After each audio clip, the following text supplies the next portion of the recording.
After the front side of the truck bed is dry, open the provided waterproof sealing tape. Attach the tape to one end of the front edge and stick it along the edge all the way to the other end. Some extra sealing tape may remain after installation. This is normal. Once the tape is fully attached, press it firmly to make sure it is flat and secure, then cut off the excess part.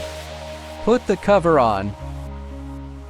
Then insert the clip into the groove on the side of the truck bed. For Tacoma models, attach the clip to the sliding block. After the clip is snapped into place, rotate the T-shaped handle to lock it securely. Repeat the same operation on both sides.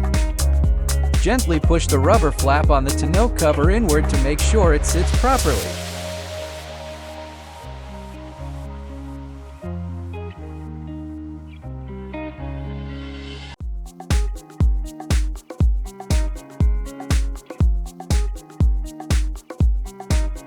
Open the remaining cover panels and place them flat on the truck bed. Unlock the inner handle of the board, then snap it into the groove on the side of the vehicle.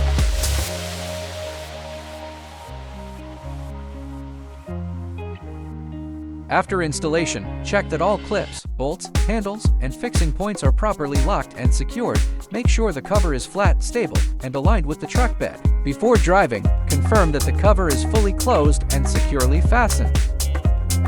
Weather-tight seal helps keep your cargo dry.